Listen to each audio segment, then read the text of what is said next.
tanto, podemos entender por conocimiento todo saber que se puede justificar racionalmente y que es objetivo. En este sentido, distinguimos el conocimiento de una mera opinión, de las creencias, de la fe o de las ilusiones de la imaginación. El conocimiento fue concebido desde la antigüedad de dos modos diferentes. Bien, como una imagen o representación mental del objeto conocido, un ejemplo, los estoicos, o bien como una posición verdadera, como lo afirma Aristóteles, dando lugar a distintas interpretaciones de sus características y valores a lo largo de la historia de la filosofía. Partiendo de la filosofía, en este video tomaremos la epistemología, que estudia el conocimiento, el cual se ocupa de los problemas y circunstancias que llevan a la producción de conocimiento y los criterios por los cuales se le justifica o invalida. De ahí que el término epistemología se use frecuentemente como equivalente a teoría del conocimiento. Para Aristóteles, todo conocimiento se produce de la experiencia que obtenemos a través de los sentidos, es decir, la experiencia sensible, por medio del contacto con la realidad. Significa empirismo. No podemos tener conocimiento del mundo si no tenemos contacto directo con él.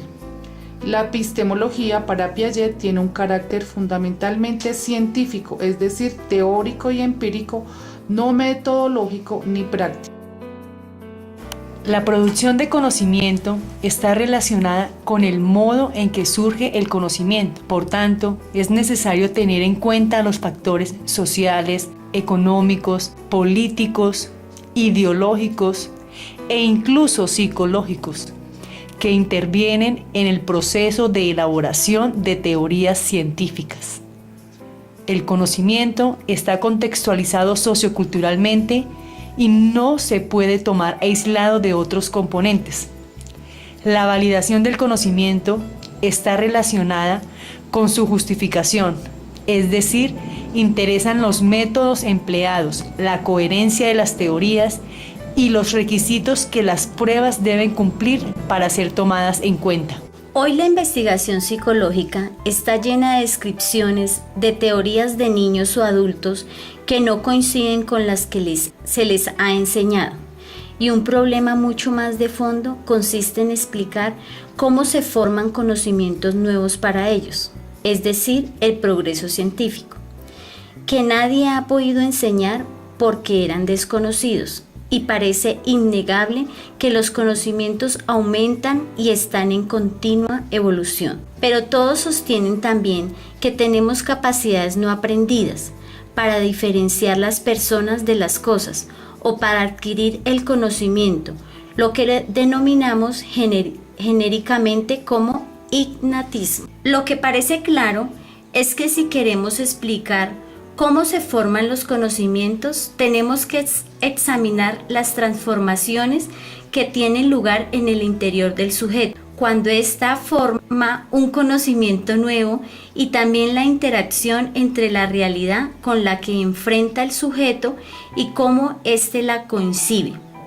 Esto es lo que trata de hacer el suizo Jean Piaget, que propuso una explicación alternativa sobre cómo se construye el conocimiento, frente a las posiciones innatas o empiristas que denominaba en su tiempo. Piaget propuso una explicación según la cual el conocimiento es el resultado de la interacción entre el sujeto, objeto y la realidad que le rodea. Al actuar sobre la realidad, construye propiedades de esas realidades, al mismo tiempo que construye su propia mente. Por eso, a esta posición se le ha denominado constructivismo. Cuando el niño nace, dispone de algunas capacidades innatas que le permiten actuar sobre el mundo, recibir información del exterior o a través de los sentidos y transmitir información sobre sus estados, que resultan importantes para que los adultos que le rodean le ayuden en su supervivencia. Su capacidad de acción sobre la realidad se manifiesta sobre todo en las actividades reflejas que le permiten, por ejemplo, succionar y alimentarse, pero esas capacidades están muy lejos de las que alcanzará cuando llegue a la edad adulta.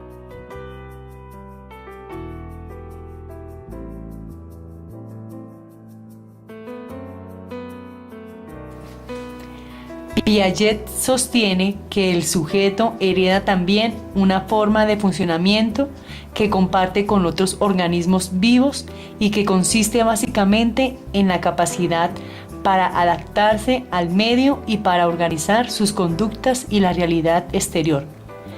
Piaget admite, pues, que el sujeto tiene unas capacidades innatas, pero lo que pone en duda es que éstas incluyan conocimientos específicos acerca de cómo es la realidad. Los conocimientos necesitan ser construidos por los sujetos. Nuestra propia construcción física establece una serie de limitaciones sobre cómo concebimos la realidad y, por ejemplo, mediante la visión solo percibimos unas determinadas longitudes de onda o solo escuchamos sonidos de ciertas frecuencias. Los conocimientos son producidos por los individuos y se acumulan en la mente de los individuos, pero son generados en el intercambio con otros. Los conocimientos se comunican a los otros y se perfeccionan en el intercambio de los demás, en el proceso de compartirlos y contrastarlos con los que piensan o saben hacer los demás. Los individuos pueden producir conocimientos que antes no existían, dando lugar al progreso cultural, pero la mayoría de los conocimientos los percibimos de los otros a los que adquirimos y a través de nuestra actividad en los intercambios sociales. Aunque el empirismo explica de alguna manera la forma de adquirir conocimiento, se enfrenta con dificultades para explicar muchas cosas bien conocidas, como las diferencias de concepciones en individuos a los que se les enseña lo mismo y sobre todo la producción de conocimientos nuevos. Además, los estudios sobre historia y teoría de la ciencia han mostrado que la ciencia es una construcción y no una simple copia de la realidad y que tiene mucho de invención.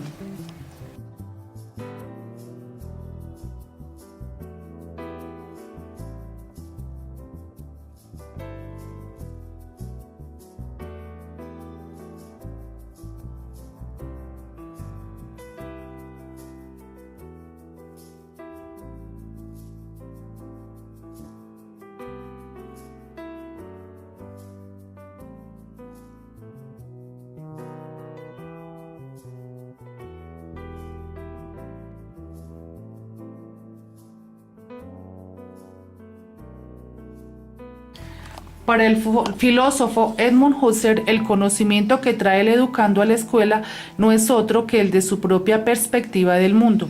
Su perspectiva desde su experiencia infantil hecha posible gracias a su cerebro infantil en proceso de maduración y a las formas de interpretar estas experiencias que su cultura le ha legado, y es el que el niño que llega a nuestra escuela, al igual que el científico y cualquier otra persona, vive en el mundo subjetivo a lo que denomina el mundo de la vida, y partiendo de él debe construir con apoyo y orientación de sus maestros el conocimiento que solo tiene sentido dentro de ese mismo y para el hombre que vive en él. A menudo, la escuela no solamente olvida el retorno al mundo de la vida, sino que lo ignora como origen de todo conocimiento.